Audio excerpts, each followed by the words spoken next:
إن الحمد لله نحمده ونستعينه ونستغفره ونؤمن به ونتوكل عليه ونعوذ بالله من شرور أنفسنا ومن سيئات أعمالنا. من يهده الله فلا مضل له ومن يضلل فلا هادي له. وأشهد أن لا إله إلا الله وحده لا شريك له وأشهد أن محمدا عبده ورسوله أرسله بالهدى ودين الحق ليظهره على الدين كله ولو كره المشركون. اللهم صل على محمد وعلى آل محمد كما صليت على إبراهيم وعلى آل إبراهيم إنك حميد مجيد. اللهم بارك على محمد وعلى آل محمد كما باركت على إبراهيم وعلى آل إبراهيم إنك حميد مجيد. أما بعد فإن خير الكلام كلام الله وخير الهدي هدي محمد صلى الله عليه وسلم وشر الأمور محدثاتها وكل محدثة بدعة وكل بدعة ضلالة. أعوذ بالله من الشيطان الرجيم. يا أيها الذين آمنوا اتقوا الله حق تقاته ولا تموتن إلا وأنتم مسلمون. يا أيها الذين آمنوا اتقوا الله وقولوا قولا سديدا يصلح لكم أعمالكم ويغفر لكم ذنوبكم ومن يطع الله ورسوله فقد فاز فوزا عظيما. يا أيها الناس اتقوا ربكم الذي خلقكم من نفس واحدة وخلق منها زوجها وبث منهما رجالا كثيرا ونساء واتقوا الله الذي تساءلون به والأرحام إن الله كان عليكم رقيبا.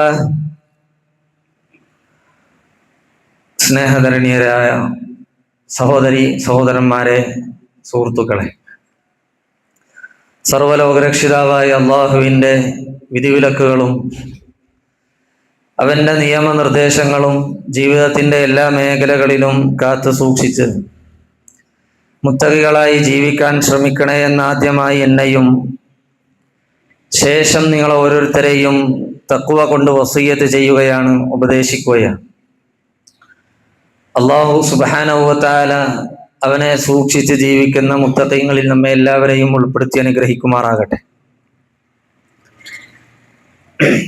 ഹജ്ജിന്റെ കർമ്മങ്ങൾക്കായി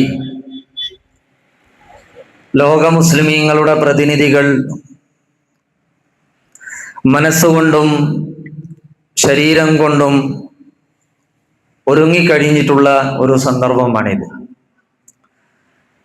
അതിന് അവസരം ലഭിക്കാത്ത ആളുകൾ ബലിപെരുന്നാൾ ആഘോഷത്തിൻ്റെയും ബലികർമ്മത്തിൻ്റെയും കാത്തിരിപ്പിലാണ്. വിശ്വാസികളുടെ ഹൃദയങ്ങളും അവരുടെ അധരങ്ങളും കാതുകളുമെല്ലാം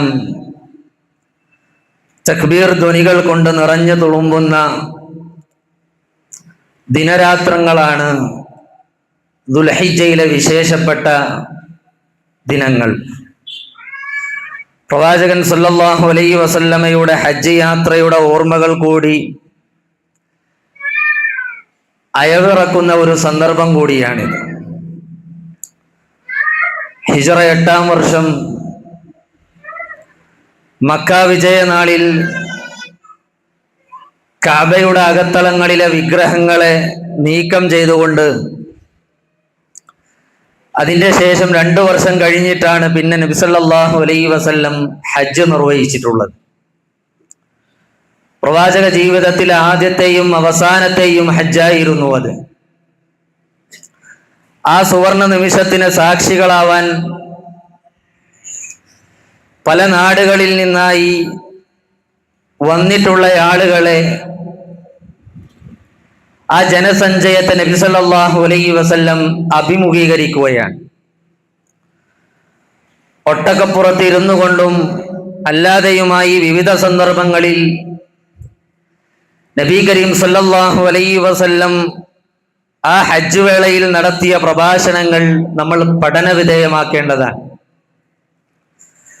ഖതബൻ നബി സല്ലല്ലാഹു അലൈഹി വസല്ലം അദദൻ മിനൽ ഖുതബ്, ഒരുപാട് പ്രഭാഷണങ്ങൾ നബി സല്ലല്ലാഹു അലൈഹി വസല്ലം നടത്തിയിട്ടുണ്ട്. ആ സന്ദർഭത്തിൽ ഖുത്ബത്തുൻ ഖബ്ല യൗമി തർവിയ വഖുത്ബത്തു യൗമി അറഫ വഖുത്ബത്തു യൗമിൻ നഹർ വഖുത്ബത്തുൻ ഫീ സാനി അയ്യാമി തശ്രീഖ്. അയ്യാമു തശ്രീഖിന്റെ ദിവസങ്ങളിൽ, ബലിപെരുന്നാളിന്റെ സന്ദർഭത്തിൽ, അതുപോലെ യൗമു തർവിയയുടെ ദിവസങ്ങളിൽ, യൗമു അറഫയുടെ ദിവസങ്ങളിൽ, അങ്ങനെ ഒട്ടനേകം പ്രഭാഷണങ്ങൾ നബി സല്ലല്ലാഹു അലൈഹി വസല്ലം നടത്തുകയാണ്. ഹദറ ഹാദിഹിൽ ഖുതബ് അക്സറ മിൻ 124,000. 1,24,000 വരുന്ന ആളുകൾ ആ പ്രസംഗം ശ്രവിച്ചിട്ടുണ്ട് എന്നാണ്. അതിൽ പ്രവാചകന്റെ ഏറ്റവും അവസാനത്തെ പ്രഭാഷണമായി, അഥവാ ഹജ്ജത്തുൽ വദാഇന്റെ വിടവാങ്ങൽ പ്രഭാഷണം എന്ന പേരിൽ അറിയപ്പെട്ടത് ദുൽഹിജ്ജ 9 അറഫ ദിവസത്തിൽ നബി സല്ലല്ലാഹു അലൈഹി വസല്ലം നടത്തിയ ഒരു പ്രഭാഷണമാണ്. ദുഹറിന്റെ സമയമായപ്പോൾ നബി കരീം സല്ലല്ലാഹു അലൈഹി വസല്ലം ഖസ്വ എന്ന് പറയുന്ന തന്റെ ഒട്ടകപ്പുറത്ത് നിന്ന് കയറി ബത്നുൽ വാദി എന്ന് പറയുന്ന, ഇന്ന് അറഫയിൽ അവിടുത്തെ പള്ളി സ്ഥിതി ചെയ്യുന്ന ആ സ്ഥലത്ത് വെച്ച് ചരിത്ര പ്രസിദ്ധമായ തന്റെ ഖുത്ബത്തുൽ വദാഇൽ, തന്റെ അവസാനത്തെ വിടവാങ്ങൽ പ്രസംഗം നബി സല്ലല്ലാഹു അലൈഹി വസല്ലം നിർവഹിക്കുകയാണ്. നബി സല്ലല്ലാഹു അലൈഹി വസല്ലമയുടെ വിടവാങ്ങൽ പ്രസംഗം വിവിധ പരമ്പരകളിലൂടെ, വ്യത്യസ്തങ്ങളായ ഹദീസുകളിലൂടെ റിപ്പോർട്ട് ചെയ്യപ്പെട്ടിട്ടുണ്ട്. അതിലെ പ്രധാനപ്പെട്ട ഭാഗങ്ങൾ നമ്മൾ എപ്പോഴും കേൾക്കേണ്ടതും അയവിറക്കേണ്ടതുമാണ്. ഓരോ വർഷത്തിലും നമ്മൾ അതിന്റെ ഓർമ്മകൾ പുതുക്കണം. അതിൽ ഒന്നാമതായി നബി സല്ലല്ലാഹു അലൈഹി വസല്ലം നടത്തിയത്, ഞാനിതാ ഇവിടെ നിന്ന് വിട പറയാനായിരിക്കുന്നു എന്ന ഒരു സന്ദേശമാണ്. നബി സല്ലല്ലാഹു അലൈഹി വസല്ലം ജനങ്ങളെ വിളിച്ചുകൊണ്ട് പറഞ്ഞു, അയ്യുഹന്നാസ്, ഓ ജനങ്ങളെ, ഇസ്മഉ ഖൗലി, നിങ്ങൾ എന്റെ സംസാരം സശ്രദ്ധം ശ്രവിക്കുക. ഫഇന്നി ലാ അദ്രി ലഅല്ലി ലാ അൽഖാകും ബഅദ യൗമി ഹാദാ ഫീ ഹാദൽ മൗഖിഫ്. ഈ ദിവസത്തിന് ശേഷം ഇതുപോലെയുള്ള സ്ഥലത്ത്, ഈ സ്ഥാനത്ത് വെച്ച് ഇതുപോലെ ഇനി നമ്മൾ കണ്ടുമുട്ടുമോ എന്ന് നമുക്ക് അറിഞ്ഞുകൂടാ എന്ന് പറഞ്ഞാൽ, എന്റെ ദൗത്യം പൂർത്തീകരിച്ചുകൊണ്ട് ഞാനിതാ ഈ ലോകത്ത് നിന്ന് വിട പറയാനായിരിക്കുന്നു എന്ന ഒരു സന്ദേശമാണ് നബി സല്ലല്ലാഹു അലൈഹി വസല്ലം ആദ്യമായി സഹാബത്തിന് നൽകിയത് എന്നർത്ഥം. പ്രവാചകൻ സല്ലല്ലാഹു അലൈഹി വസല്ലമയുടെ മരണത്തിന്റെ സൂചനകൾ വിളംബരം ചെയ്തുകൊണ്ട് സൂറത്തുൻ നസ്ർ അവതരിക്കുകയുണ്ടായി. ഇദാ ജാഅ നസ്റുല്ലാഹി വൽ ഫത്ഹ് വറഅയ്ത അന്നാസ യദ്ഖുലൂന ഫീ ദീനില്ലാഹി അഫ്വാജാ ഫസബ്ബിഹ് ബിഹംദി റബ്ബിക വസ്തഗ്ഫിർഹു ഇന്നഹു കാന തവ്വാബാ. ഹജ്ജ് നടക്കുന്ന വേളയിൽ മിനായിൽ വെച്ച് അയ്യാമു തശ്രീഖിന്റെ 2ാമത്തെ ദിവസത്തിലാണ് ഈ സൂറത്ത് അവതരിക്കുന്നത് എന്ന് പറഞ്ഞാൽ, ഫഅറഫ അന്നഹുൽ വദാ, നബി സല്ലല്ലാഹു അലൈഹി വസല്ലം വിട പറയാനായിരിക്കുന്നു എന്ന് സ്വഹാബത്തിന് ബോധ്യപ്പെടുകയായിരുന്നു. ഇതാണ് ഒന്നാമതായി നബി സല്ലല്ലാഹു അലൈഹി വസല്ലം നടത്തുന്ന സന്ദേശം. രണ്ടാമത്തേത്, ഇന്ന ദിമാഅകും വഅംവാലകും വഅറാദകും അലൈക്കും ഹറാമുൻ ഇലാ അൻ തൽഖൗ റബ്ബകും കഹുർമതി യൗമികും ഹാദാ ഫീ ശഹരികും ഹാദാ ഫീ ബലദികും ഹാദാ. മനുഷ്യരെ, ഈ പ്രദേശത്തിന്റെ, ഈ മാസത്തിന്റെ, ഈ സുദിനത്തിന്റെ പവിത്രത പോലെ നിങ്ങളുടെ രക്തത്തിനും നിങ്ങളുടെ അഭിമാനത്തിനും നിങ്ങളുടെ സമ്പത്തിനും മരണം വരെ പരസ്പരം ആദരവ് കൽപ്പിക്കേണ്ടതാണ്. ഒരാളുടെ രക്തവും അന്യായമായി ചിന്തിക്കൂടാ. ഒരാളുടെ അഭിമാനവും അന്യായമായി ക്ഷതം വരുത്തിക്കൂടാ, ഒരാളുടെ സമ്പത്തും അന്യായമായി അപഹരിച്ചുകൂടാ എന്ന ഏറ്റവും വലിയ ഇസ്ലാമിന്റെ സന്ദേശം നബി സല്ലല്ലാഹു അലൈഹി വസല്ലം അവിടുന്ന് പഠിപ്പിച്ചു കൊടുക്കുകയാണ്. അന്യായമായി ഒരാളെ വധിക്കാനോ അയാളുടെ രക്തം ചിന്താനോ ഇസ്ലാം അനുവദിക്കുന്നില്ല എന്നർത്ഥം. യഥാർത്ഥ മുസ്ലിം ഒരിക്കലും വർഗീയത കൊണ്ട് നടക്കുന്നവനല്ല എന്ന ആശയം നബി സല്ലല്ലാഹു അലൈഹി വസല്ലം പഠിപ്പിക്കുകയാണ്. മറ്റൊരാൾക്ക് നേരെ ആയുധം ചൂണ്ടുന്നത് വരെ കുറ്റകരമാണ് എന്നതാണ് ഇസ്ലാമിന്റെ അധ്യാപനം. ഈ കാലഘട്ടത്തിൽ ഇസ്ലാമിന്റെ സന്ദേശങ്ങളെ ജനങ്ങളിലേക്ക് എത്തിച്ചു കൊടുക്കാൻ പ്രിയപ്പെട്ടവരെ നമ്മളൊക്കെ ശ്രമിക്കേണ്ടതാണ്. വംശത്തിന്റെയും നിറത്തിന്റെയും അടിസ്ഥാനത്തിൽ ജനങ്ങളുടെ ഗുണത്തിലും അവരുടെ കഴിവിലും വ്യത്യാസമുണ്ട് എന്ന വിശ്വാസമാണ് യഥാർത്ഥത്തിൽ വർണ്ണവിവേചനം മുന്നോട്ട് വെക്കുന്നത്. ആ റാസിസത്തിന്റെ ഒരു അടിസ്ഥാനം എന്ന് പറയുന്നത് ഈ ഒരു ആശയമാണ്. വർണ്ണവിവേചനം എന്നത് ഒരു വിഭാഗം മറ്റൊരു വിഭാഗത്തോട് അഥവാ മറ്റൊരു വിഭാഗങ്ങളോട് കാണിക്കുന്ന വർണ്ണവിവേചനമായ സമീപനമാണ്. ഇത് ഇസ്ലാം വളരെ ശക്തമായി എതിർക്കുകയാണ്. ദക്ഷിണാഫ്രിക്കയിലെ കറുത്തവരും വെള്ളക്കാരുമായിട്ടുള്ള വിവേചനം, ആ ഒരു വിഷയം നിങ്ങൾക്കൊക്കെ അറിയാമായിരിക്കും. അതുപോലെ നാസി ജർമ്മനിയിലെ ആര്യന്മാരും ജൂതന്മാരും തമ്മിലുണ്ടായ സംഘർഷം യഥാർത്ഥത്തിൽ അതിന്റെ അടിസ്ഥാനത്തിലാണ്. ഇന്ത്യയിലെ സവർണരും അവർണരും തമ്മിലുള്ള വേർതിരിവ് തുടങ്ങിയതെല്ലാം യഥാർത്ഥത്തിൽ ഈ അടിസ്ഥാനത്തിൽ നിന്നുകൊണ്ടാണ്. അമേരിക്കയിൽ ഈ അടുത്ത് നടന്ന കറുത്ത വർഗക്കാരനായ പോലീസുകാർക്കെതിരെ നടന്നിട്ടുള്ള ആക്രമണവും യഥാർത്ഥത്തിൽ ഈ ഒരു വർണ്ണ വിവേചനത്തിന്റെ പേരിലാണ്. ഇത് ഇസ്ലാം ശക്തമായി എതിർക്കുകയാണ്. നബി സല്ലല്ലാഹു അലൈഹി വസല്ലമയുടെ ആ ഹജ്ജത്തുൽ വദാഇന്റെ അവസാനത്തെ പ്രസംഗത്തിൽ നബി സല്ലല്ലാഹു അലൈഹി വസല്ലം ശക്തമായി താക്കീത് നൽകുന്നത് അതാണ്. ഇന്ന ദിമാഅക്കും വ അംവാലക്കും വ അഅറാദക്കും അലൈക്കും ഹറാമുൻ ഇലാ അൻ തൽഖൗ റബ്ബക്കും കഹുർമതി യൗമിക്കും ഹാദാ ഫീ ശഹരിക്കും ഹാദാ ഫീ ബലദിക്കും ഹാദാ. ഈ സുദിനത്തിന്റെ, ഈ ഒരു സമയത്തിന്റെ, അതുപോലെ ഈ ഒരു പ്രദേശത്തിന്റെ, ഈ മാസത്തിന്റെ പവിത്രത എത്ര കണ്ടുണ്ട്. അതുപോലെ നിങ്ങളുടെ രക്തങ്ങൾക്ക്, നിങ്ങളുടെ സമ്പത്തിന്, നിങ്ങളുടെ അഭിമാനത്തിന്, അതിനെല്ലാം പവിത്രതയുണ്ട് എന്ന് നബി സല്ലല്ലാഹു അലൈഹി വസല്ലം പഠിപ്പിക്കുകയാണ്. മൂന്നാമത്തത് അവിടുന്ന് നബി സല്ലല്ലാഹു അലൈഹി വസല്ലം പറഞ്ഞു, വഇന്നകും സതൽഖൗന റബ്ബകും ഫയസ്അലുകും അൻ അഅമാലികും വഖദ് ബല്ലഗ്തു. മൂന്നാമത്തത് വളരെ പ്രധാനപ്പെട്ട ആശയമാണ്. നബി സല്ലല്ലാഹു അലൈഹി വസല്ലം പറഞ്ഞു, നിങ്ങൾ നിങ്ങളുടെ നാഥനുമായി കണ്ടുമുട്ടും. ഇന്നകും സതൽഖൗന റബ്ബകും. മരിച്ചു കഴിഞ്ഞാൽ മരണാനന്തര ജീവിതത്തിൽ നമ്മൾ നമ്മുടെ നാഥനെ കണ്ടുമുട്ടും. ഫയസ്അലുകും അൻ അഅമാലികും. നിങ്ങൾ ഈ ലോകത്ത് ചെയ്തു വെച്ച തിന്മകളെ കുറിച്ച് അല്ലാഹു സുബ്ഹാനഹു വ തആല ചോദിക്കും. നിങ്ങൾ ചെയ്ത നന്മകളെ കുറിച്ച് അല്ലാഹു സുബ്ഹാനഹു വ തആല വിചാരണ നടത്തും എന്ന്. നോക്കൂ നിങ്ങൾ, ഫയസ്അലുകും അൻ അഅമാലികും. നമ്മൾ ചെയ്ത എല്ലാ കാര്യങ്ങളെ കുറിച്ചും അല്ലാഹു സുബ്ഹാനഹു വ തആല ചോദ്യം ചെയ്യുകയാണ്. നമ്മൾ എന്തൊക്കെ കണ്ടു, എന്തൊക്കെ കേട്ടു, എന്തൊക്കെ നമ്മൾ ചെയ്തു, നമ്മുടെ ഓരോ കാര്യത്തെക്കുറിച്ചും അല്ലാഹു സുബ്ഹാനഹു വ തആല ചോദ്യം ചെയ്യുകയാണ്. എന്നിട്ട് നബി സല്ലല്ലാഹു അലൈഹി വസല്ലം പറയുന്നു, വഖദ് ബല്ലഗ്തു. ഞാനിതാ എന്റെ ദൗത്യം പൂർത്തീകരിച്ചു നൽകിയിരിക്കുന്നു. തിന്മ ചെയ്യരുത് എന്ന്, അധർമ്മം പാടില്ലെന്ന്, ഏതിലേക്ക് നോക്കരുതെന്ന്, ഏത് ചെയ്യരുതെന്ന് എല്ലാം കൃത്യമായി പഠിപ്പിച്ചുകൊണ്ടാണ് ഈ ലോകത്തിൽ നിന്ന് ഞാൻ വിട പറയാനിരിക്കുന്നത് എന്ന് പറഞ്ഞാൽ ഹറാമായ ഒന്നിലേക്ക് നമ്മൾ നോക്കാൻ പാടില്ലെന്ന്, ഹറാമായ ഒന്നിലേക്ക് നമ്മൾ ഒന്നും ചെയ്യാൻ പാടില്ലെന്നും എല്ലാം കൃത്യമായി പഠിപ്പിച്ചിട്ടാണ് ഈ ലോകത്തിൽ നിന്ന് ഞാൻ വിട പറയാൻ പോകുന്നത് എന്ന് നബി സല്ലല്ലാഹു അലൈഹി വസല്ലം പറയുകയാണ്. നാലാമത് അവിടുന്ന് പറഞ്ഞു, മൻ കാന ഇൻദഹു അമാനത്തുൻ ഫൽയുഅദ്ദിഹാ ഇലാ മൻ ഇത്തമനഹു അലൈഹാ. നിങ്ങളുടെ കൈവശം ആരുടെയെങ്കിലും അമാനത്തുകൾ അഥവാ സൂക്ഷിപ്പ് സ്വത്തുകൾ ഉണ്ടെങ്കിൽ അത് അതിന്റെ അവകാശികൾക്ക് നിങ്ങൾ വിട്ടുകൊടുക്കണം. ആരുടെയെങ്കിലും സമ്പത്ത് ഒരു അമാനത്തായി നിങ്ങളുടെ കൈകളിൽ ഏൽപ്പിച്ചത് നിങ്ങളുടെ കൈകളിൽ ഉണ്ടെങ്കിൽ അത് നിങ്ങൾ തിരിച്ചു കൊടുക്കുക. അഞ്ചാമതായി നബി സല്ലല്ലാഹു അലൈഹി വസല്ലം പറഞ്ഞു, വഇന്ന കുല്ല റിബൻ മൗദൂഉൻ വലകും റൂസു അൻവാലികും ലാ തദ്ലിമൂന വലാ തുദ്ലമൂൻ. ജാഹിലിയ കാലഘട്ടത്തിലെ, ഇരുണ്ട യുഗത്തിലെ എല്ലാവിധ പലിശയെയും ഞാനിതാ ദുർബലപ്പെടുത്തിയിരിക്കുന്നു. എല്ലാവിധ പലിശയെയും ഞാനിതാ ചവിട്ടി താഴ്ത്തി കളഞ്ഞിരിക്കുന്നു. മൂലധനമല്ലാതെ ഒന്നും നിങ്ങൾക്ക് അവകാശപ്പെടുന്നില്ല. അവനവന്റെ മൂലധനം മാത്രമാണ് ഒരാൾക്ക് അവകാശമായിട്ടുള്ളത്.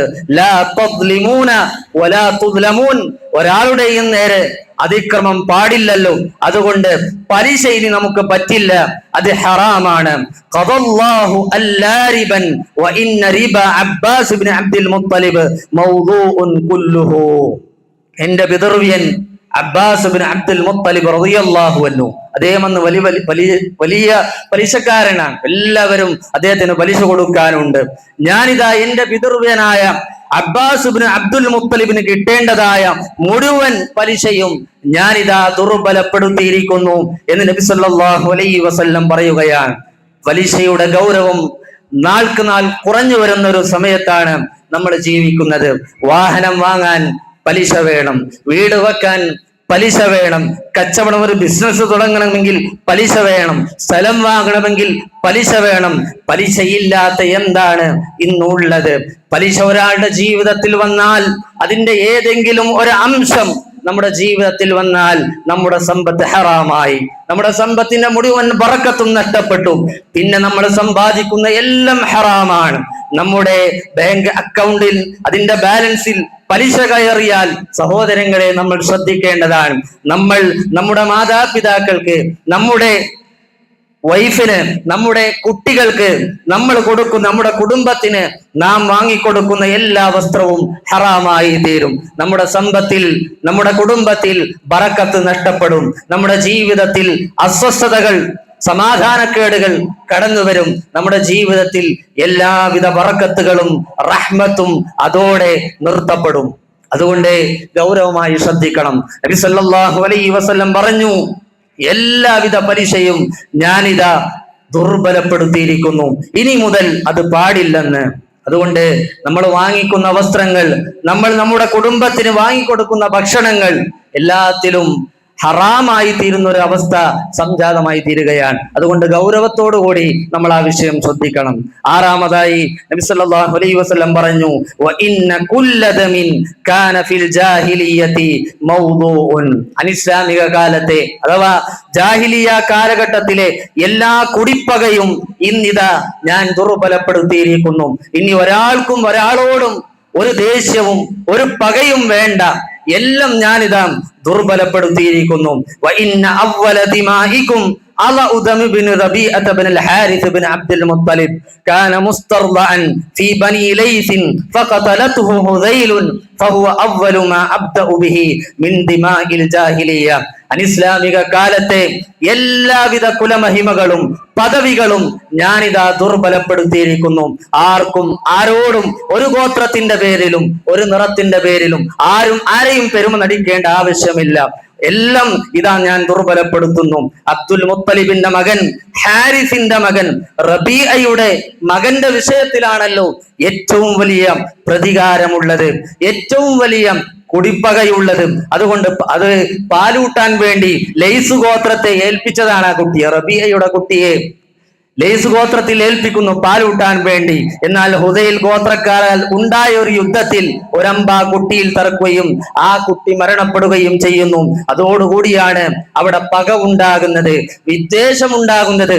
അതാണ് അന്നത്തെ കുടിപ്പകയിൽ ഏറ്റവും കൂടുതൽ അറിയപ്പെട്ട വിഷയവും. അന്ന് ജാഹിലിയ കാലഘട്ടത്തിൽ നബി സല്ലല്ലാഹു അലൈഹി വസല്ലം പറയുന്നു, കാന മുസ്തർദാൻ ഫീ ബനി ലൈസിൻ ഫഖതലതുഹു ഹുദൈലുൻ ഫഹുവ അവ്വലു മാ അബ്ദഉ ബിഹി മിൻ ദിമാഇൽ ജാഹിലിയ. എങ്കിൽ അതും ഞാൻ ദുർബലപ്പെടുത്തുന്നു. ഇനി ആർക്കും ഒരു വിദ്വേഷം വേണ്ട, ഒരു പകയും വേണ്ട, അതെല്ലാം നിർത്തിക്കൊള്ളണം എന്ന്. ഏഴാമതായി നബി സല്ലല്ലാഹു അലൈഹി വസല്ലം പറഞ്ഞു, അയ്യുഹന്നാസ് ഇന്ന ശൈത്താന ഖദ് ഐസ അൻ യുഅബദ ബിഅർദികും ഹാദി. ജനങ്ങളെ, നിങ്ങളുടെ ഈ ഭൂമിയിൽ ഇനി പിശാച് ആരാധിക്കപ്പെടുന്നതിൽ നിന്നും അവൻ നിരാശനായിരിക്കുന്നു. കാരണം ശുദ്ധ തൗഹീദിന്റെ ഏകദൈവാരാധന പഠിപ്പിച്ചുകൊണ്ടാണ് ഞാൻ ഈ ലോകത്തിൽ നിന്ന് ഇവിടെ പറയുന്നത്. ഇനി ശൈത്താൻ ആരാധിക്കപ്പെടുന്നതിൽ നിന്നും അവൻ നിരാശനാണ്. കാരണം സത്യം ഇവിടെ ബോധ്യപ്പെട്ടിരിക്കുന്നു. പക്ഷേ എന്നിട്ട് നബി സല്ലല്ലാഹു അലൈഹി വസല്ലം പറഞ്ഞു, വലാകിന്നഹു ഖദ് റദിയ ബി അൻ യുതാഅ ഫീമാ സിവാ ദാലിക ഫീമാ തഹ്ഖിറൂന മിൻ അഅമാലികും. ആരാധനയല്ലാത്ത നിങ്ങൾ ചെയ്യുന്ന ഹറാമുകൾ, നീച പ്രവർത്തനങ്ങൾ, മ്ലേച്ഛവൃത്തികൾ, അവൻ അത് അനുസരിക്കപ്പെടുകയാണ്. നിങ്ങൾ ഒരു തിന്മ ചെയ്യുമ്പോൾ, ഒരു ഹറാമ് കാണുമ്പോൾ, കേൾക്കുമ്പോൾ, സംസാരിക്കുമ്പോൾ, ഒരാളെ തെറി വിളിക്കുമ്പോൾ നിങ്ങൾ അത് പിശാചിനെ അനുസരിക്കുന്നത് തുല്യമാണ്. അവനെ അനുസരിക്കുമ്പോൾ അവൻ തൃപ്തി അടയുന്നു. അപ്പോൾ നിങ്ങൾ ചെയ്യുന്ന ഹറാമുകൾ പിശാചിന് തൃപ്തി ഉണ്ടാക്കുന്നു, അവന് സന്തോഷമുണ്ടാക്കുന്നു എന്നർത്ഥം. ഹറാമുകൾ ചെയ്യുമ്പോൾ നമുക്കുണ്ടാകുന്ന സന്തോഷം പോലും പൈശാചികമാണ്, അത് പിശാചിന് ഉണ്ടാക്കുന്ന സന്തോഷമാണ് എന്ന തിരിച്ചറിവ് കൂടി നമുക്കുണ്ടാവണം. അതാണ് നബി സല്ലല്ലാഹു അലൈഹി വസല്ലം പറയുന്നത്. എട്ടാമത്തെ കാര്യം, ഫഇന്നി ഖദ് തറക്തു ഫീകും മാ ഇൻ അഖദ്തും ബിഹി ലൻ തദില്ലു കിതാബല്ലാഹി വസുന്നത നബിയിഹി. രണ്ട് കാര്യങ്ങൾ ഞാനിതാ നിങ്ങളെ ഏൽപ്പിക്കുന്നു, അത് രണ്ടും മുറുകെ പിടിക്കുന്ന കാലത്തോളം നിങ്ങൾ വഴിപിഴച്ചു പോവുകയില്ല. അത് അല്ലാഹുവിന്റെ ഗ്രന്ഥമാണ് ഒന്ന്, മറ്റൊന്ന് നബിയുടെ ചര്യമാണ്. മുസ്ലിം സമുദായത്തിൽ നാൾക്കുനാൾ അഭിപ്രായ വ്യത്യാസങ്ങൾ ഉടലെടുക്കുമ്പോൾ അടിയുറച്ച നിലപാട് സ്വീകരിക്കാൻ വ്യക്തമായ മാർഗരേഖ കാണിച്ചിട്ടാണ് നബി സല്ലല്ലാഹു അലൈഹി വസല്ലം ഇവിടെ പറഞ്ഞു പോയിട്ടുള്ളത്. ഇങ്ങനെ ഒരുപാട് സന്ദേശങ്ങളാണ് ആ ഖുതുബയിൽ നബി സല്ലല്ലാഹു അലൈഹി വസല്ലം ജനങ്ങളോട് പഠിപ്പിച്ചത്. അത് മുഴുവൻ കേൾക്കുകയും പഠിക്കുകയും ജീവിതത്തിൽ പകർത്താൻ ശ്രമിക്കുകയും ചെയ്യുക. അള്ളാഹു തൗഫീഖ് നൽകി അനുഗ്രഹിക്കുമാറാകട്ടെ.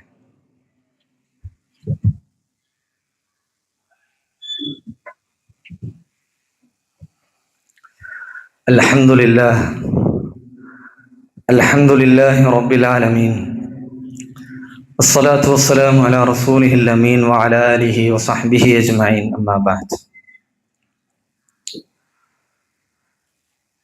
അല്ലാഹുവിനെ സൂക്ഷിച്ച് ജീവിക്കണമെന്ന് ഒരിക്കൽ കൂടി ഉപദേശിക്കുകയാണ്, വസിയത്ത് ചെയ്യുകയാണ്. ഇൻഷാ അല്ലാഹ് ഈ വരുന്ന വ്യാഴമാണ് ഈദുൽ അദ്ഹ. പെരുന്നാൾ സുദിനത്തിൽ നബി സല്ലല്ലാഹു അലൈഹി വസല്ലം പഠിപ്പിച്ച ഒരുപാട് മര്യാദകളുണ്ട്, സുന്നത്തുകളുണ്ട്. അത് മുഴുവൻ നമ്മൾ പറയാൻ സമയമില്ല. നമ്മൾ മനസ്സിലാക്കിയ കാര്യങ്ങളാണ് മുമ്പ് ഖുതുബകളിലൊക്കെ. പരമാവധി ആ സുന്നത്തുകൾ ജീവിതത്തിൽ പകർത്താൻ നമ്മൾ ശ്രദ്ധിക്കണം. പുതിയ വസ്ത്രം ധരിക്കുക, ഇനി പുതിയ വസ്ത്രം വാങ്ങുന്നില്ലെങ്കിൽ ഉള്ളത് നല്ലത് ധരിക്കുക, സുഗന്ധം പൂശുക, വ്യത്യസ്ത വഴികളിലൂടെ അങ്ങോട്ടും ഇങ്ങോട്ടും പോകുമ്പോൾ വ്യത്യസ്ത വഴികൾ സ്വീകരിക്കുക എന്നിങ്ങനെയുള്ള, അതുപോലെ തക്ബീറുകൾ ധാരാളമായി ചൊല്ലുക, ഇങ്ങനെയുള്ള സുന്നത്തുകൾ ആ ദിവസത്തിൽ പാലിക്കാൻ നമ്മൾ ശ്രദ്ധിക്കണം. അതുപോലെ ദുൽഹിജ്ജയിലെ 9 അഥവാ അറഫ ദിവസം എന്ന് പറയുന്ന വളരെ പവിത്രമായ ദിവസമാണ്. റമദാനിന്റെ അവസാനത്തെ 10 രാത്രികളിൽ ലൈലത്തുൽ ഖദറിന് എത്ര ശ്രേഷ്ഠതയുണ്ടോ അതുപോലെയാണ് ചില പണ്ഡിതന്മാർ പറഞ്ഞത് ദുൽഹിജ്ജയിലെ പകലിനാണ് ശ്രേഷ്ഠത. അതിൽ ലൈലത്തുൽ ഖദർ നമുക്ക് എന്നാണെന്നറിയില്ല, പക്ഷെ ദുൽഹിജ്ജയിലെ അറഫ ദിവസം നമുക്ക് എന്നാണെന്നറിയാം. ഖൈറു ദുആഇ ദുആഉ യൗമി അറഫ എന്ന് നബി സല്ലല്ലാഹു അലൈഹി വസല്ലം പറഞ്ഞു. പ്രാർത്ഥനകളുടെ കൂട്ടത്തിൽ ഏറ്റവും ഖൈറായ, ഏറ്റവും അഫ്ളലായിട്ടുള്ള ദുആ, അന്ന് ഒരുപാട് അടിമകളെ നരകത്തിൽ നിന്നും അല്ലാഹു സുബ്ഹാനഹു വ തആല മോചിപ്പിക്കുന്ന ദിവസം കൂടിയാണ്. അതുകൊണ്ട് ആ ദിവസം നമ്മൾ നോമ്പ് നോൽക്കാൻ ശ്രദ്ധിക്കണം. അറഫാ ദിവസത്തിലെ നോമ്പിനെ കുറിച്ച് നബി സല്ലല്ലാഹു അലൈഹി വസല്ലമയോട് ചോദിക്കപ്പെട്ടപ്പോൾ അവിടുന്ന് പറഞ്ഞു, യുകഫിറു സനതൽ മാദിയ വൽ ബാഖിയ. വരാനിരിക്കുന്നതും കഴിഞ്ഞതുമായ ഒരു വർഷത്തിലെ എന്ന് പറഞ്ഞാൽ 2 വർഷം, വരാനിരിക്കുന്ന ഒരു വർഷം, കഴിഞ്ഞ ഒരു വർഷം, എല്ലാ ചെറുപാപങ്ങളും ആ നോമ്പ് മുഖേന അല്ലാഹു സുബ്ഹാനഹു വ തആല പുറത്തു തരും എന്നാണ്. ഉമ്മു അതിയ റളിയല്ലാഹു അൻഹ റിപ്പോർട്ട് ചെയ്യുന്ന ഹദീസിൽ കാണാം, ഉമിർന അൻ നഖ്റുജ ഫനുഖ്രിജൽ ഹുയ്യദ വൽ അവാതിഖ വദവാതിൽ ഖുദൂർ എന്നാണ്. ഉമ്മു അതിയ റളിയല്ലാഹു അൻഹ പറയാൻ, ആർത്തവകാരികളായ സ്ത്രീകളെയും യുവതികളെയും, എത്രത്തോളം അന്തപുരങ്ങളിൽ ഇരിക്കുന്ന സ്ത്രീകളെ വരെ ഈദ്ഗാഹിലേക്ക് കൊണ്ടുവരാൻ ഞങ്ങളോട് ശാസിക്കപ്പെടാറുണ്ട്. സല്ലല്ലാഹു അലൈഹി വസല്ലം പറയാറുണ്ട്, എല്ലാ സ്ത്രീകളും വന്ന് പള്ളിയിൽ വരട്ടെ, അല്ലെങ്കിൽ ഈദ്ഗാഹിലേക്ക് അവർ വരട്ടെ, എന്നിട്ട് ആർത്തവകാരികൾ മുസ്ലിങ്ങളുടെ സംഘത്തിലും അവരുടെ പ്രാർത്ഥനകളിലും പങ്കെടുക്കട്ടെ, നമസ്കാര സമയത്ത് നമസ്കാര സ്ഥലത്ത് നിന്ന് അവർ അകന്നു നിൽക്കട്ടെ, ആ സന്തോഷത്തിൽ അവരും പങ്കാളികളാകട്ടെ എന്ന് നബി സല്ലല്ലാഹു അലൈഹി വസല്ലം പ്രത്യേകം പറയുന്നത് കാണാൻ കഴിയും. അപ്പൊ പെരുന്നാളുമായി ബന്ധപ്പെട്ട ഏറ്റവും പ്രധാനപ്പെട്ട കർമ്മം എന്ന് പറഞ്ഞാൽ പെരുന്നാൾ നിസ്കാരം തന്നെയാണ്. അന്നത്തെ കാലാവസ്ഥ അനുസരിച്ച് ഈദ്ഗാഹിലോ പള്ളിയിലോ നടത്തുന്നതാണ് ഇൻഷാ അല്ലാഹ്. അതിലേക്ക് നമ്മൾ കുടുംബസമേതം എത്തിച്ചേരാൻ വേണ്ടി നമ്മൾ പ്രത്യേകം ശ്രദ്ധിക്കണം എന്നുള്ളതാണ്. നബി സല്ലല്ലാഹു അലൈഹി വസല്ലമയോട് ചോദിക്കുകയാണ്, യാ റസൂലല്ലാഹ് അഅലാ ഇഹ്ദാന ബഅസുൻ ഇദാ ലം യകുൽ ലഹാ ജിൽബാബുൻ അല്ലാ തഖ്റുജ. ഞങ്ങളിൽ ഒരാൾക്ക് ഔറത്ത് മറയുന്ന വസ്ത്രം പെരുന്നാൾ നമസ്കാരത്തിന് വരാതിരിക്കുന്നതിൽ തെറ്റുണ്ടോ എന്ന് പറഞ്ഞാൽ, അത് മറക്കാൻ പോലും, ഔറത്ത് മറക്കാൻ പോലുമുള്ള വസ്ത്രം അന്നില്ല. അത്രയും ദാരിദ്ര്യമാണ്, ഇന്നത്തെ കാലത്തെ പോലെയല്ല. അപ്പോൾ ഞങ്ങൾ വരേണ്ടതുണ്ടോ എന്ന് നബി സല്ലല്ലാഹു അലൈഹി വസല്ലമയോട് ചോദിക്കുകയാണ്. അപ്പോൾ നബി സല്ലല്ലാഹു അലൈഹി വസല്ലം പറയുന്നു, ലിതുൽബിസ്ഹാ സാഹിബതുഹാ മിൻ ജിൽബാബിഹാ ഫൽയശ്ഹദ്നൽ ഖൈറ വദഅവതൽ മുഅ്മിനീൻ. എങ്കിൽ അവളുടെ കൂട്ടുകാരിയുടെ വസ്ത്രം കൊടുക്കട്ടെ, എന്നിട്ട് ആ പുണ്യത്തിലും സത്യവിശ്വാസികളുടെ പ്രാർത്ഥനയിലും അവളും പങ്കെടുക്കട്ടെ എന്നാണ് നബി സല്ലല്ലാഹു അലൈഹി വസല്ലം പ്രത്യുത്തരം നൽകുന്നത്. അപ്പൊ നോക്കൂ നിങ്ങൾ, ഇസ്ലാമിന്റെ ഒരു കാഴ്ചപ്പാടും അധ്യാപനവും ആ സ്നേഹബന്ധവും നോക്കൂ. വസ്ത്രമില്ലാത്തവർക്ക് വസ്ത്രം കൊടുക്കട്ടെ, എന്നിട്ട് അവരുടെ സന്തോഷത്തിൽ പങ്കെടുക്കട്ടെ എന്ന് നബി സല്ലല്ലാഹു അലൈഹി വസല്ലം പറയാണ്. അപ്പൊ പെരുന്നാൾ വസ്ത്രം ആയിരങ്ങളും പതിനായിരങ്ങളും ചെലവഴിച്ച് നാം എടുക്കുന്ന വസ്ത്രം ഔറത്ത് മറയാത്തതാണെങ്കിൽ അത്ര ഗൗരവപ്പെട്ട വിഷയമാണ്. എന്റെ പ്രിയപ്പെട്ട ഉമ്മമാരെ, സഹോദരിമാരെ, എന്റെ പ്രിയപ്പെട്ട കുടുംബനാഥന്മാരെ, രക്ഷിതാക്കളെ, ഗൗരവമായി നമ്മൾ ചിന്തിക്കേണ്ട വിഷയമാണ്. ഇന്നത്തെ കാലഘട്ടത്തിൽ നമ്മൾ നമ്മുടെ പെൺമക്കൾക്ക് വാങ്ങിക്കൊടുക്കുന്ന വസ്ത്രം ഏത് രൂപത്തിലുള്ള വസ്ത്രമാണ്? ഇസ്ലാമിക വസ്ത്രധാരണമാണോ ഇന്നത്തെ പെൺകുട്ടികൾ സ്വീകരിക്കാറുള്ളത്? പിന്നിൽ നിന്ന് നോക്കിയാൽ അത് ആണാണോ പെണ്ണാണോ തിരിച്ചറിയാൻ പറ്റൂല. ആണ് ധരിക്കുന്നതും പെണ്ണ് ധരിക്കുന്നതും പാന്റും ഷർട്ടും തന്നെയാണ്, അല്ലേ? എവിടെ നിന്നാണ് അങ്ങനെയുള്ള വസ്ത്രങ്ങൾ വന്നത്? ഇത് ഇസ്ലാമിക വിരുദ്ധമാണ്. നബി സല്ലല്ലാഹു അലൈഹി വസല്ലമയുടെ ലഅനത്ത് കിട്ടുന്ന കാര്യമാണ്. ലോക സൃഷ്ടാവായ റബ്ബുൽ ഇസ്സത്തിന്റെ ശാപമുള്ള കാര്യമാണ്. പെണ്ണ് ആണിനെ പോലെ വസ്ത്രം ധരിക്കുക, ആണ് പെണ്ണിനെ പോലെ വസ്ത്രം ധരിക്കുക എന്നുള്ളത്. അതുകൊണ്ട് ഗൗരവമായി നമ്മൾ ചിന്തിക്കേണ്ടതാണ്. കുടുംബനാഥന്മാരെന്ന നിലക്ക് നമ്മുടെ പെൺമക്കൾക്ക് നമ്മളാണ് വസ്ത്രം വാങ്ങിക്കൊടുക്കുന്നത്. നമ്മളൊരു ദയ്യൂസമാരായി മാറരുത് എന്ന് പ്രത്യേകം ഓർമ്മപ്പെടുത്തുകയാണ്. നോക്കൂ, നിങ്ങൾ ഒരു ഹദീസിൽ കാണാം, വലമ്മാ ദഖല നിസ്വത്തും മിൻ ബനി തമീം അലാ ഉമ്മിൽ മുഅ്മിനീൻ ആയിഷ റളിയല്ലാഹു അൻഹാ അലൈഹിന്ന സിയാബുൻ റിഖാഖുൻ. നേർത്ത ഒരു വസ്ത്രം ധരിച്ച ഒരു പെണ്ണ്, ബനു തമീം ഗോത്രക്കാരിയാണ്. അവൾ ആയിഷ ബീവിന്റെ അടുത്തേക്ക് വരികയാണ്. എന്നിട്ട് ചില കാര്യങ്ങൾ ചോദിക്കുകയാണ്. അപ്പൊ ആയിഷ ബീവി പറയുന്ന മറുപടി, ഇൻ കുൻതുന്ന മുഅ്മിനാത്തിൻ ഫലൈസ ഹാദാ ബിലിബാസിൽ മുഅ്മിനാത്ത്. ഈ ഒരു മുഅ്മിനാണെങ്കിൽ ഈ വസ്ത്രം പറ്റൂല, ഇത് ഇസ്ലാമികമല്ല, നേർത്ത വസ്ത്രമാണ്. നിന്റെ ശരീരത്തിലെ ഭംഗി മറ്റുള്ളവരെ കാണിക്കുന്ന വസ്ത്രമാണ്. കാമവറിയന്മാരുടെ കാമ കണ്ണുകൾക്ക് എന്തിനാണ് നമ്മുടെ ശരീരവും സൗന്ദര്യവും വിട്ടുകൊടുക്കുന്നത്? അതൊരിക്കലും നമ്മുടെ പെൺമക്കളുടെ ശരീരത്തിൽ നോക്കി ഒരാളും ആസ്വദിക്കേണ്ട അവസ്ഥ ഉണ്ടാകരുത്. ആ രൂപത്തിലാണ് നമ്മുടെ പെൺമക്കളെ വളർത്തേണ്ടത് എന്ന് ഗൗരവമായി ഓർമ്മപ്പെടുത്തുകയാണ്. നബി സല്ലല്ലാഹു അലൈഹി വസല്ലമയുടെ പത്നി അവിടുന്ന് പഠിപ്പിച്ചു കൊടുക്കുക, ഇത് മുസ്ലിങ്ങളുടെ വസ്ത്രമല്ല. അതുകൊണ്ട് ഗൗരവമായി നല്ല ലൂസുള്ള ഇസ്ലാമിക വസ്ത്രം വാങ്ങിക്കൊടുക്കാൻ പ്രത്യേകം ശ്രദ്ധിക്കണം എന്നുകൂടി ഓർമ്മപ്പെടുത്തുകയാണ്. അള്ളാഹു സുബ്ഹാനഹു വ തആല നമ്മുടെ കർമ്മങ്ങളെല്ലാം സ്വീകരിക്കുമാറാകട്ടെ. ഇൻഷാ അല്ലാഹ് ഇന്ന് നമ്മൾ കളക്ഷൻ എടുക്കുന്നത് കഴിഞ്ഞ ആഴ്ച നമ്മൾ സൂചിപ്പിച്ച പോലെ നമ്മുടെ മദ്രസന് വേണ്ടിയാണ്. എല്ലാവരും കഴിവിന്റെ പരമാവധി സഹകരിക്കണം എന്ന് ഓർമ്മപ്പെടുത്തുന്നു. അല്ലാഹുമ്മ ഗ്ഫിർ ലിൽ മുഅ്മിനീന വൽ മുഅ്മിനാത്ത് വൽ മുസ്ലിമീന വൽ മുസ്ലിമാത്ത് വൽ അഹ്യാഇ മിൻഹും വൽ അംവാത്ത് ഇന്നക മുജീബു ദഅവാതി യാ ഖാദിയൽ ഹാജാത്ത്. അല്ലാഹുമ്മ അഇസ്സൽ ഇസ്ലാമ വൽ മുസ്ലിമീൻ വഅദില്ല ശിർക വൽ മുശ്രിക്കീൻ. ربنا تقبل منا صلاتنا وصيامنا وقيامنا وركوعنا وسجودنا واعتدالنا ودعاءنا يا رب العالمين. ربنا تقبل منا إنك أنت السميع العليم وتب علينا إنك أنت التواب الرحيم. والسلام على المرسلين والحمد لله رب العالمين.